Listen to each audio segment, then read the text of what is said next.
La famille, nous revoilà en 2022.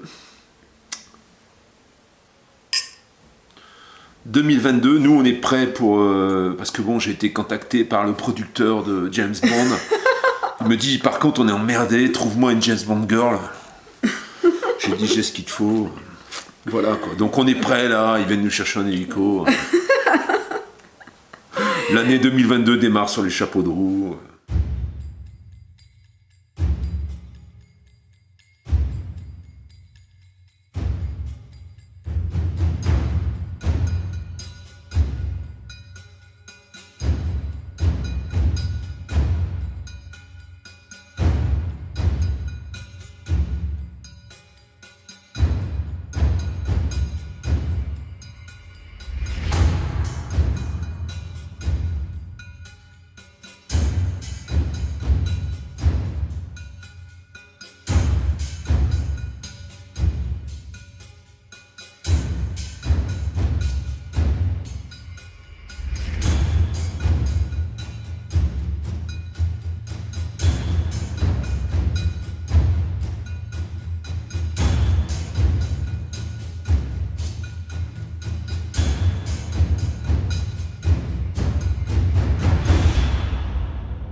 « 25 décembre, je suis sur la route, donc je suis parti ce matin vers 8h de chez Eva. Et là, je suis passé par Charolles, j'ai récupéré le camping-car et je me dirige vers Caluire pour récupérer les enfants pour ensuite descendre à Draguignan. Tu vois un peu le trajet fou, énorme que je fais pendant les vacances. Partagé entre beaucoup de monde. Et ça représente des kilomètres. Kilomètres, changement de véhicule, enfin tu vois bien quoi. Donc là on est parti pour une semaine. Je les récupère donc là ici, hein, il va être midi là, le 25 décembre. Descente, je pense que je vais faire de la descente par l'autoroute, même si ça coûte un peu cher. Parce que là, sinon je m'en sortirais pas, je serais pas arrivé avant ce soir. Il y a beaucoup de monde sur la route, il y a des conditions brouillardeuses qui sont pas terribles. Donc la remontée on la fera par la nationale, mais je pense que la descente, je vais la faire par l'autoroute. Voilà le jour de Noël. Voilà, jour de Noël, tout le monde circule quand même. Hein. Je pensais que ça allait aller mieux à Lyon, mais bon, c'est pareil que d'habitude. Voilà. Comme chaque matin, je bois un petit café chez mes parents. Et c'est vrai que c'est ça qui est sympa, c'est que c'est dommage que on soit tous comme ça parsemés. Surtout en ces temps un peu compliqués, ce serait beaucoup plus simple si les familles, les parents, les frères et sœurs, tout ça habitaient tous un peu autour. Ça ferait comme une petite communauté en fait. Alors on est bien arrivé chez mes parents. Mon père, qui a quand même 79, il est sur le toit en fait. T'as vu un peu? On forge la jeunesse comme ça. La trottinette et maintenant, passage sur le toit. Il s'est amusé à enlever tous les pavés, c'était tout tordu ici, il a tout refait. C'est incorrigible, hein. On l'arrête jamais. Là, il est passé par cette échelle ici, tu vois, par exemple. Eh oui. En fait, la jeunesse, c'est quoi? C'est ça. C'est de conserver une activité et de ne pas dire, ah bah oui, mais maintenant, je suis trop vieux. Parce que sinon, malheureusement, excuse-moi, hein, je fais un peu de philosophie, mais il faut pas tenir compte de tout ça, parce que sinon tu t'encroutes, et c'est vrai, hein, c'est ce que dit mon père, et il a raison en fait. Salut. Oh petit loulou, comment tu vas? Bien. Alors, bien dormi? Ouais, c'est la famille.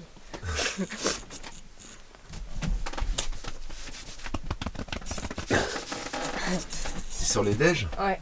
Il y en a plein de nouveaux, hein?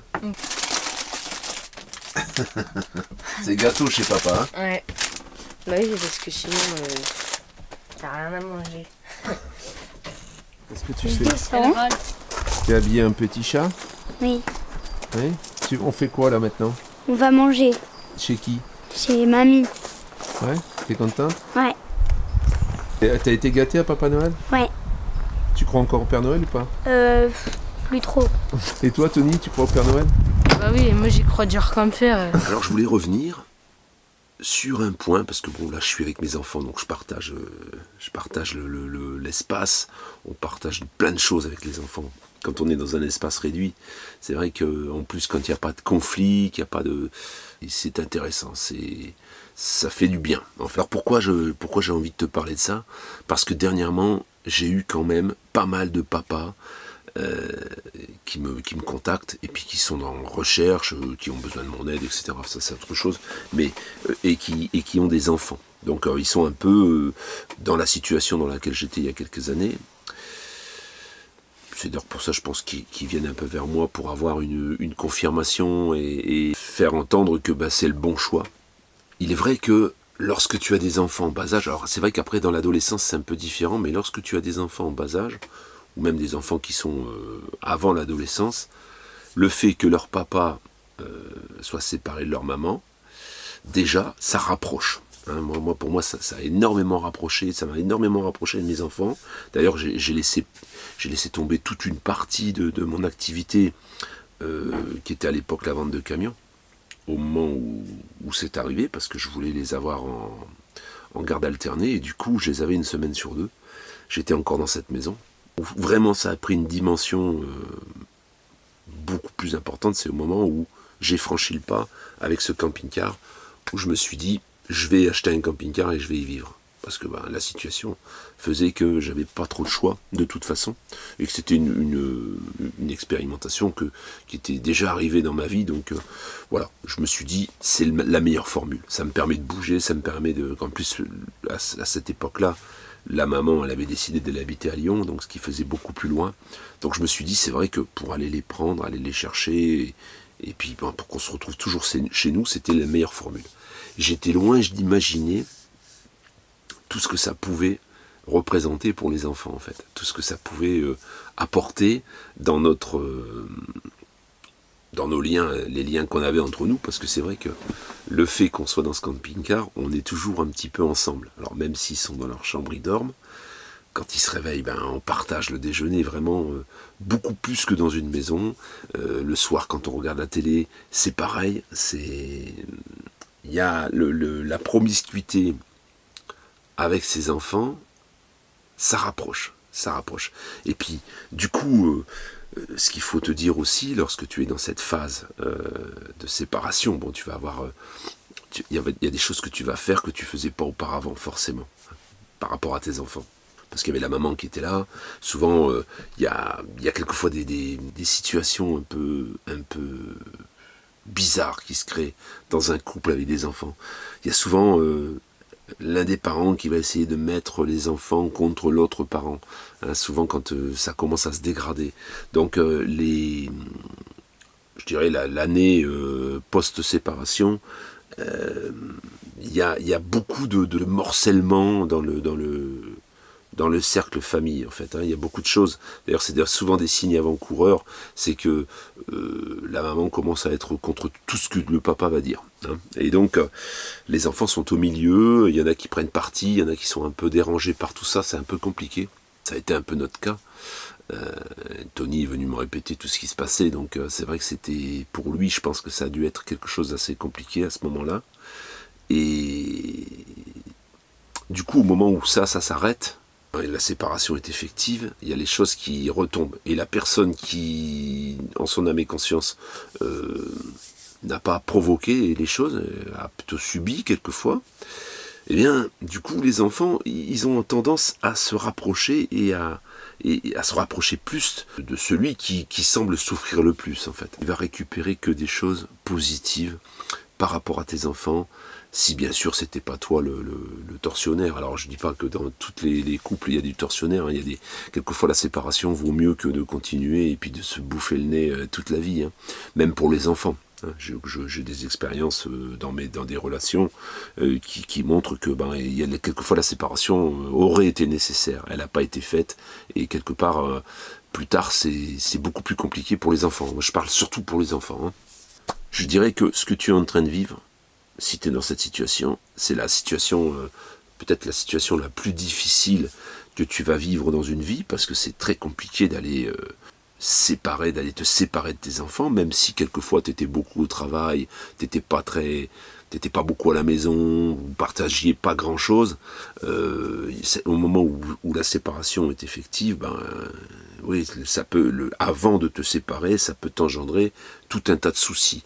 Maintenant, je pense que le fait de te séparer, ça va t'imposer des priorités. Et ces priorités, c'est souvent la famille, les enfants. Tu vas souvent réduire la voilure dans ton travail, alors quelquefois tu la réduis d'autorité, puisque tu gamberges tellement que tes affaires, elles partent en brioche. Ça arrive souvent comme ça. Hein. Alors quand tu es au travail, tu n'es plus trop au travail non plus. La reconstruction, ce que tu vas récupérer, c'est 10 fois mieux que ce que tu vivais avant. Et si tu choisis le camping-car pour faire cette transformation, les enfants, ils en raffolent. Enfin, moi, je sais qu'il y a une excitation que je ressens au moment où je les récupère. Quand on part pour une semaine de vacances en camping-car, ils sont complètement excités, quoi. Et ensuite, pour eux, de raconter que leur papa habite dans un camping-car, pour eux, c'est magique, en fait. Alors bon, il y a des petits copains qui critiquent un peu, mais du coup, ils prennent beaucoup plus parti pour leur père. Et alors je dis ça, je le dis parce que moi je suis un homme et je vais parler au nom d'un père, hein, mais je pense que ça doit exister également chez une mère. Je pense que plutôt que de se concentrer sur la perte de la maman ou du papa, hein, concentre-toi plutôt sur la reconstruction et essaie de faire de cette reconstruction une fête. Pour les enfants, c'est compliqué à dire, hein, c'est pas vraiment une fête, mais si tu arrives à transformer le truc, tu vas forcément te rapprocher d'eux et du coup, ils vont trouver un avantage. Et c'est ça qui est important. Il faut que il n'ait pas à souffrir de cette situation et qu'ils ne ressentent pas ta grosse souffrance à toi, parce que il ne faut pas que tu leur fasses partager non plus trop de souffrance, parce que eux ils vont en souffrir aussi. Voilà. Bon, c'est une petite parenthèse parce que je ressens, j'ai en ce moment dans l'entourage de gens de la famille, hein, qui me contactent et puis qui me racontent un peu leurs expériences. Il y a des choses comme ça qui se passent en ce moment, et voilà, comme je pense que je l'ai vécu et bien vécu, je voulais juste véhiculer ça pour que tu aies en ce début d'année une vision positive de la chose. C'est pas forcément négatif, c'est souvent quand il y a des enfants, ça devient quelque chose de positif. Après, il faut pas non plus orienter toute ta vie que sur tes enfants, parce que quelquefois c'est un report. Tu t'es fait larguer, ça s'est mal passé, ta femme elle s'est barrée avec un homme, je sais pas ce qui s'est passé, mais peu importe. Toi tu vas déporter les choses et tu vas mettre une suraffection sur tes enfants. Ça, c'est une erreur aussi. Je vois beaucoup de gens qui reconstruisent leur vie, mais basés uniquement sur les enfants. Je ne dis pas que c'est pas important, c'est très important d'avoir les enfants en priorité, mais tu peux pas non plus, au moment où il y a une personne qui va se présenter pour partager ta vie, dire non, moi c'est mes enfants d'abord, il n'y a que... Alors nous, dans notre situation avec Eva, et c'est même Eva qui a engagé ce processus, c'est que quand il y a mes enfants, elle essaie de se mettre, et c'est très compliqué parce que on vit des périodes quelquefois, des périodes comme les vacances là entre Noël et Nouvel An, qui sont assez difficiles parce qu'on n'est pas ensemble. Mais elle m'a dit, il faut que tu t'occupes de tes enfants, il faut que tu sois avec tes enfants, parce que c'est vrai que quand on a cette nouvelle personne qui rentre dans notre vie, on a tendance à plus s'occuper ou à essayer de partager le temps, et c'est compliqué. Elle en souffre, les enfants en souffrent aussi, parce que c'est très compliqué d'aller donner un peu de sa personne à chacun en même temps. On agit souvent aussi par rapport à ce que l'autre va dire. Si l'autre, par exemple, elle supporte pas quelque chose, c'est les enfants qui vont se faire engueuler parce qu'ils ont fait quelque chose que on essaie on est obligé de concilier du coup la situation.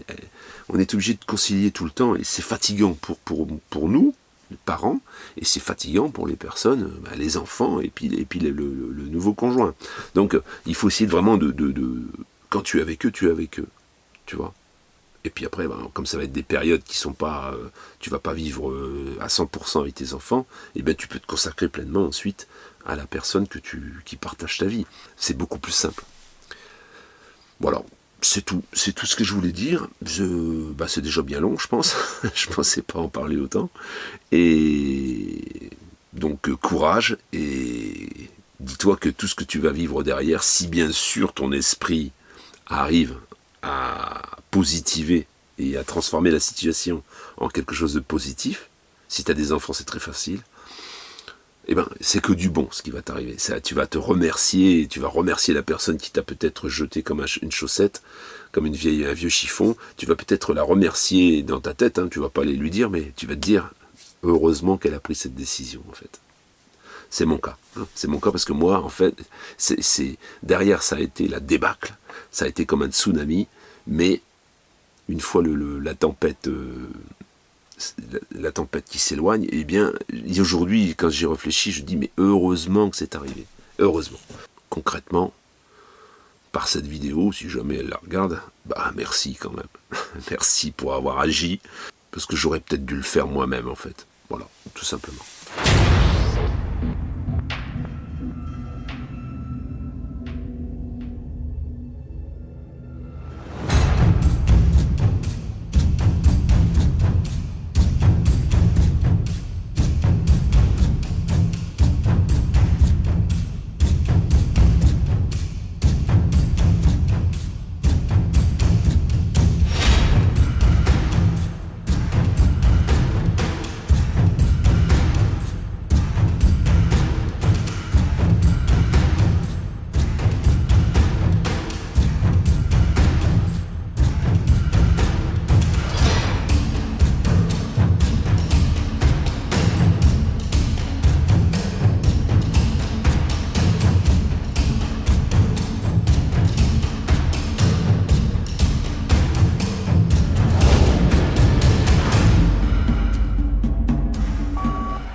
Tous les pixels, souvent ça marche pas. Eh ouais. Tout marche. T'as vu, regarde comme c'est propre. Tout fonctionne. Ah ouais, ça, c'est Plus 5 nickel. degrés. Ah ouais.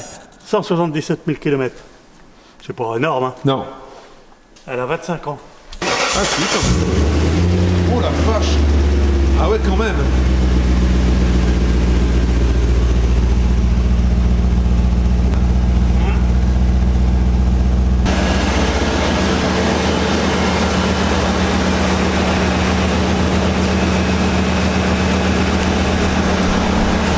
Gérard est amateur de BM. Voilà le V8. Hein. 4 cylindres, 8.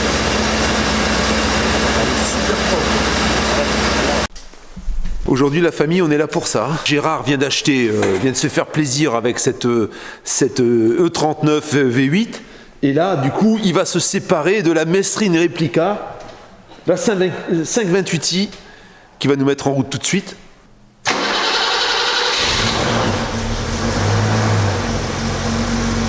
6 cylindres.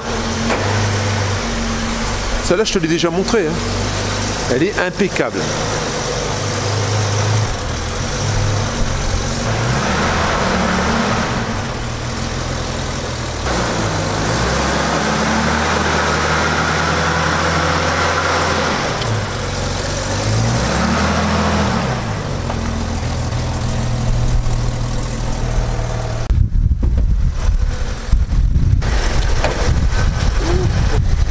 Les pneus sont neufs. Hein? Les pneus sont neufs. Ouais.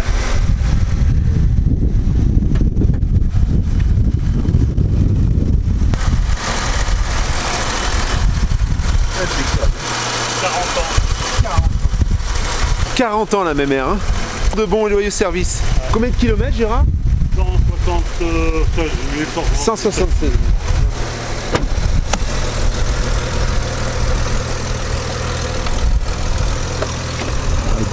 Alors, ce qu'elle a, T'as refait Et en les option, assises, en hein. plus, ouais, c'est qu'elle a des sièges Recaro, Recaro, c'est ça. des sièges forts. Elle a le toit ouvrant, électrique, et qui marche. Et la clim, Et la clim. qui à l'époque, À cette époque-là, c'était très rare. très rare. Calme.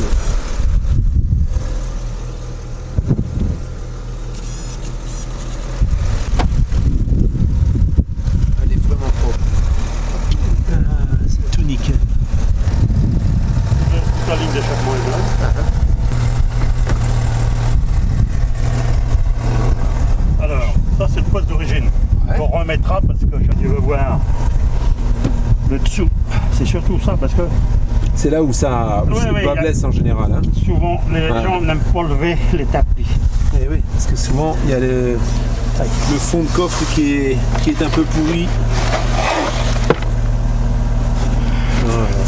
Voilà. Oh, vache, c'est nickel. La roue.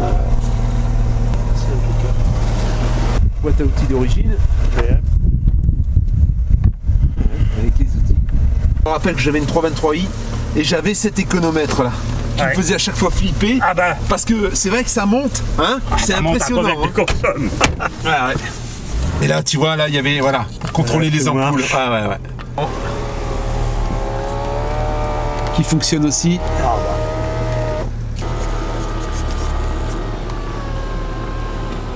Le petit volant Arge. Ouais.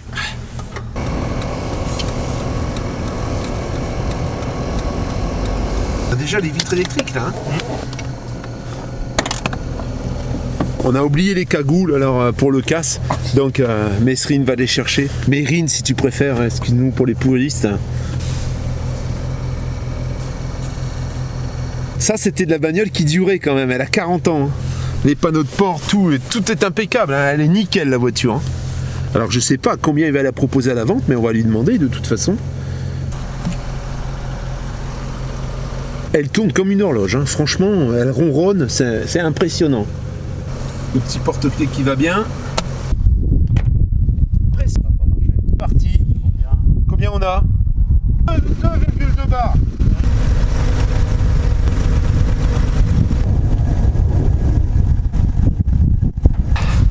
« 2 kilos de partout. On est prêt pour aller cambrioler. Je sais pas si on va faire la Société Générale. On n'a pas réfléchi encore avec Mesrine, mais bon. Je sais pas. Est-ce qu'on enlève un bonhomme politique, on demande une rançon, j'en sais rien. Je sais pas. Ça dépend de Mérine. Hein. C'est lui qui décide en fait. Hein. C'est parti mon kiki. Allez. Donc tu me dis 40 ans cette bagnole. Hein. Ouais. 82. Écoute, tu as la carte grise. Non, je l'ai pas.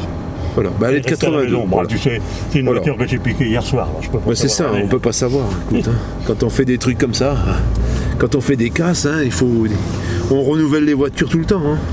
Demain, on aura une autre. Hein. Ben voilà. Moi, ce que j'aime dans ces voitures, c'est l'odeur en fait. Ça a une odeur particulière Ça pue l'essence. de vieille voiture. C'est ça qui oui. me plaît là. Ça pue l'essence, en effet. Ouais. Ça gaspille pas beaucoup C'est comme quand de. tu venais dans le temps, aux 24 heures, ça sortait. C'est ça. l'huile de ricin. Exactement. Ah, Exactement. T'as approché hein, l'huile Ouais. de ricin qui sentait. Ah ouais. Là, on entend le 6 cylindres là.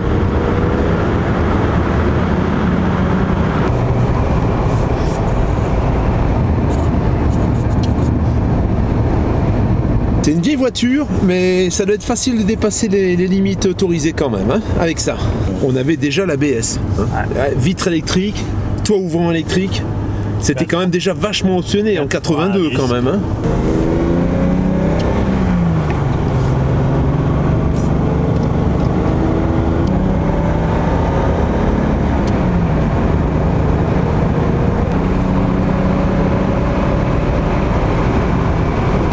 On se fait plaisir à la conduire. Là, C'est ça. on reconduit.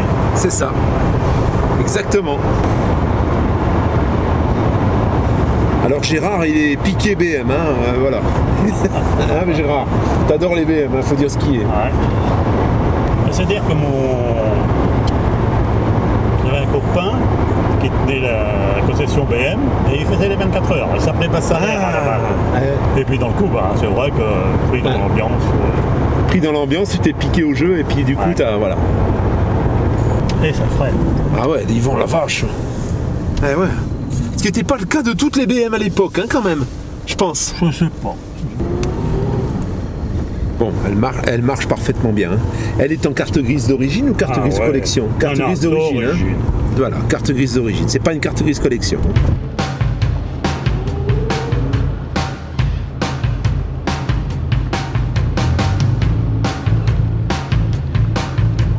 Comme dans du beurre, ça passe, les vitesses, c'est dingue.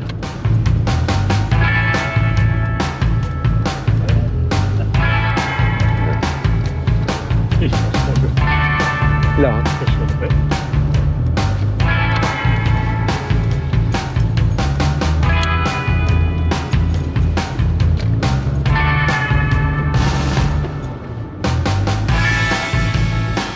Peut-être on sent qu'elle en a demandé. Ah, elle en veut, hein, ça c'est sûr. Hein. Elle a envie d'y aller. Hein. Attends, là, je vais reculer. Si tu es intéressé par cette voiture, tu m'écris un petit message ici. On va te donner le prix tout de suite après, on va discuter avec Gérard.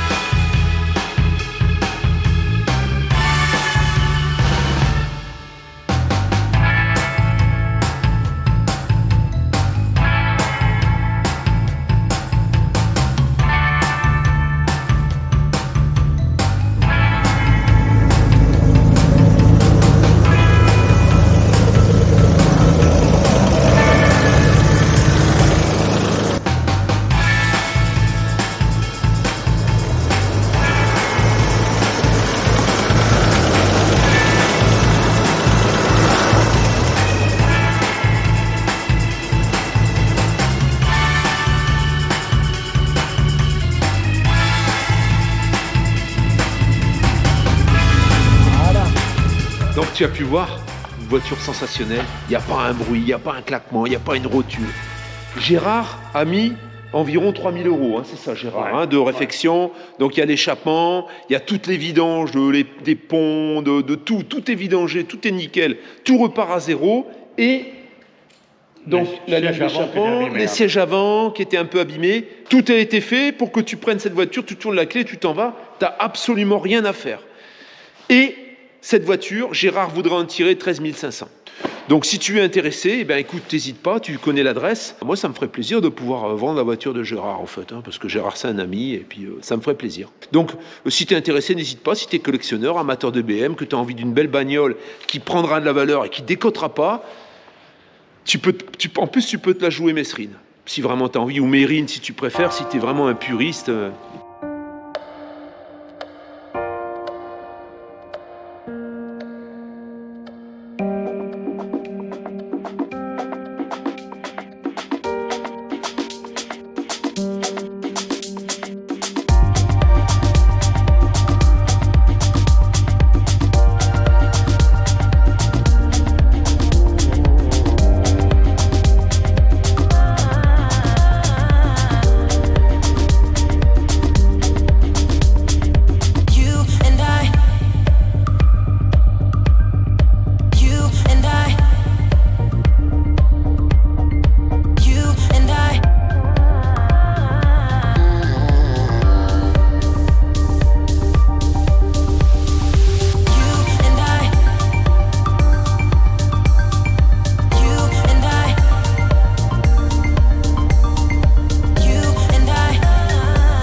On est parti ce matin de Draguignan. On va arriver dans un camping-car park.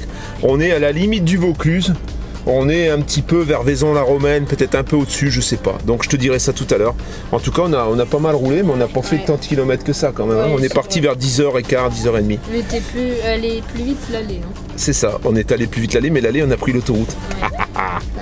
Air de Valréas, franchement, pas terrible. Hein. On vient d'arriver, donc je viens de faire mes vidanges. Alors la vidange par exemple, les robinets, alors c'est des boutons, c'est vachement pratique quand ça marche. Il faut mettre ta carte pour déclencher l'eau, sauf que ça marche pas. Donc tu fais ta vidange dans un trou, déjà ça dépasse même pas la goulotte, tu sais, donc c'est un trou un peu chiant pour vidanger. Et ensuite, c'est une espèce de vanne, et cette vanne, elle sert à la fois aux eaux grises, aux eaux rincer la cassette et remplir l'eau. Je pense pas que je vais remplir l'eau demain, en fait. Hein. Je pense que je vidangerai uniquement ma deuxième cassette, et puis je ferai rien d'autre. Voilà, alors, je sais pas si tu vois bien, on verra ça demain matin, mais c'est un parking en béton, où tu as le stade à côté, où ça gueule, bon, comme si c'était des footballeurs professionnels. Et puis, encore que les footballeurs professionnels, je pense pas qu'ils gueulent. Et puis de ce côté, tu as la route, avec pas mal de passages parce que ça amène à un Leclerc. Valréas, je le déconseille. C'est d'autant plus dommage que sur la route, il y avait pas mal de domaines, il y avait des pancartes avec vidange ou je devrais essayer ça d'ailleurs, je pense. Parce que camping-car park, c'est pas tout le temps bien. Quelquefois, c'est un peu la loose. Maintenant que j'ai fait ma vidange, j'ai mis mon sopler, tu vois. Voilà. J'ai fait mon branchement électrique ici. T'as la borne qui est là. T'as les bornes un peu partout après. Hein. Ça, c'est... Mais je pense que ça va être assez bruyant pour dormir. Voilà. Une fois qu'on est dedans, on est chez nous. Hein. Décidément, ce camping-car park, plein de surprises. Là, on est en train de regarder la télé, chauffage allumé. Clac! Le courant se coupe. Qu'est-ce que je fais? Je vais voir la prise. Je vais voir si je peux remettre le disjoncteur. Non. Le disjoncteur est bon. Je me branche sur une autre borne, non plus. Tout le camping-car park a sauté en fait. Alors qu'est-ce que je fais? Je vais à l'entrée, je me rends compte que même les voyants du tableau pour rentrer sont éteints, donc je téléphone. Au bout d'un bon 4 minutes, 5 minutes de sonnerie, on me répond. Et là, donc, je lui explique que ça a coupé et qu'il faudrait envoyer quelqu'un pour qu'il rallume l'électricité. Donc il me dit on va envoyer quelqu'un. Je dis quand même, c'est bizarre que tout se coupe, c'est pas la première fois que ça m'arrive, ça m'était arrivé également à côté de, pas très loin de Lyon en fait, au sud de Lyon, hein, le moment où je descendais, je m'étais arrêté de dormir, j'avais déposé mes enfants et ça avait coupé aussi, et ça avait coupé plusieurs fois dans la nuit. Donc je dis c'est quand même dramatique quand même que à chaque fois souvent dans vos camping-car parks ça coupe. Oui mais il me dit vous savez les gens allument leur chauffage. Bah ouais, ils payent l'électricité en même temps. Hein. Ils payent la place. Oui mais bon normalement l'électricité elle est faite que pour charger les batteries. Ah bon? C'est bizarre ça quand même. Mais il me dit oui, j'ai dit donc c'est pas très commercial quand même, hein. Alors c'est même pas. En fait, on n'est même pas. Oui, mais il me dit si vous comprenez, il me dit si tout le monde allume son chauffage en même temps. Je dis vous savez combien on est là sur le camping-car park? Il y a 35 places, on est 6. On est 6 personnes et on fait péter le disjoncteur général. C'est grave quand même.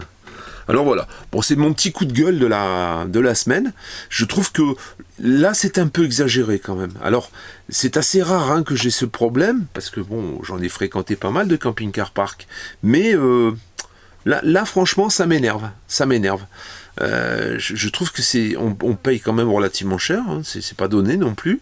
Si c'est juste pour se stationner, on va stationner dans un parking à ce moment-là, hein, un parking de supermarché. Surtout que là, on est entre la route et le stade, l'endroit est vraiment pas idyllique. Hein. Donc je suis toujours à Valréas, ou Valréas peut-être on dit. Hein. Ils n'ont pas rallumé le courant de toute la nuit, donc là ce matin, je suis allé faire la vidange de ma deuxième cassette. Et j'ai regardé, les tableaux sont toujours éteints, donc maintenant je ne vais pas pouvoir sortir. Donc j'ai appelé, on m'a dit qu'on avait appelé quelqu'un, encore comme hier soir en fait. Donc si jamais ça s'ouvre pas, il faut que je les appelle, on va voir. Comme prévu, c'est pas surprenant, il n'y a pas de compteur, il n'y a rien du tout, donc forcément ça s'ouvre pas. Donc je vais rappeler encore une fois, parce que de toute façon... Bonjour et bienvenue chez Camping Car Park. Notre service client est ouvert de 8h à 23h. Si vous êtes sur une aire et que vous souhaitez une assistance immédiate, appuyez sur 1. Camping Car Park, bonjour. Oui, bonjour. Voilà, j'ai appelé tout à l'heure parce que à Valréas, il n'y a plus de courant et bon, on est resté sans courant toute la nuit. Et là, je veux sortir et bien sûr, ça ne marche pas puisqu'il n'y a pas de courant. D'accord, Ouais. mais la barrière est ouverte. La barrière est fermée. Elle est fermée. Ouais. Ça, c'est une mauvaise nouvelle. On avait demandé de bien laisser la barrière ouverte. Parce qu'en fait, quand il y a une coupure générale d'électricité, si quelqu'un ferme la barrière, elle est bloquée. Ben là, elle est fermée. Alors, Donc, ce que je vais faire, je prends votre numéro de téléphone, j'appelle en direct le partenaire pour voir s'il peut se déplacer de suite. Ouais, bah là, comme ils l'ont appelé déjà hier soir, parce que j'ai appelé hier soir à 22h. Non, malheureusement, ils m'ont été contactés que ce matin. Ben voilà, alors la personne que j'ai appelée hier, il n'a même pas appelé pour qu'on vienne allumer le courant. C'est vraiment pas sérieux, franchement. Non, c'est pas qu'il l'a pas appelé, c'est qu'il n'avait pas les bonnes coordonnées a priori de la personne d'Astra. Donc ça a été fait dès ce matin à l'arrivée du premier à 8h. Bah c'est... Là, je vais les relancer, c'est moi-même qui les ai appelés. Ah, voilà, très bien. Je l'appelle et je vous rappelle dans la foulée. Ok, merci. À tout de suite. Merci à vous, monsieur. T'as compris le coup? Moi j'ai appelé hier soir à 22h30. Ça me fout les plombs, tu vois, parce que moi j'en parle souvent, je dis c'est pas mal, c'est une solution. Bah là c'est pas une solution là. Quand il t'arrive un truc comme ça, si par exemple ce matin tu vas bosser et tu prends ton camping-car, tu fais quoi là? J'ai appelé ce matin déjà, encore une fois, tout devrait déjà être réparé, la barrière devrait déjà être ouverte. Hier, ils en ont rien à foutre, en fait, j'ai appelé, ils ont rien fait. Franchement, là je l'ai mauvaise. Vous allez me dire, c'est bien fait pour ta gueule, t'as qu'à pas en parler comme quelque chose de sympa. Quelquefois c'est sympa, quelquefois c'est pas sympa. Et là franchement, je suis pas content. En fait, la barrière se remonte à la main, voilà, mon Tony, il a remonté, et pour être sûr qu'elle retombe pas sur mon camping-car. Et là, j'avance. Je souhaite que déjà il n'y ait plus de vaccin, il n'y ait plus de Covid, qu'on ait tous la liberté, les enfants boivent de la bière. Ah non, ça c'est pas possible, ma chérie. Bah, des choses joyeuses. Qu'il y ait des licornes partout, voilà. Alors moi, le Covid, pareil, ça me saoule. Alors moi, j'aimerais bien que le Covid s'arrête, parce que j'en ai marre. Aussi que ma famille, elle soit en bonne santé, que tout le monde ait de la réussite, que tout redevienne normal, parce que là, ça commence un peu à être saoulant, le Covid et tout. À votre santé. À part ça, notre famille va bien. Meilleurs vœux, bonne année, de la monnaie, enfin à la limite, elle va servir à rien cette année. Du courage pour passer cette année, je pense. Du courage, ça va être très compliqué, je pense. On dit toujours, elle sera pas pire que l'année dernière, mais bon. Cette fois-ci, c'est pas sûr. Cette fois-ci, on n'est pas certain. En attendant, nous, on gardera le moral, ça c'est sûr. Peu importe ce qui se passe. Peu importe, on a prévu de faire beaucoup de bébés. De toute façon, on va repeupler la planète. On a dit avec Eva. À la vôtre. À la bonne vôtre, la famille. À la nôtre aussi. Et à la nôtre. Na zdrowie. Na zdrowie. Amour, gloire et beauté.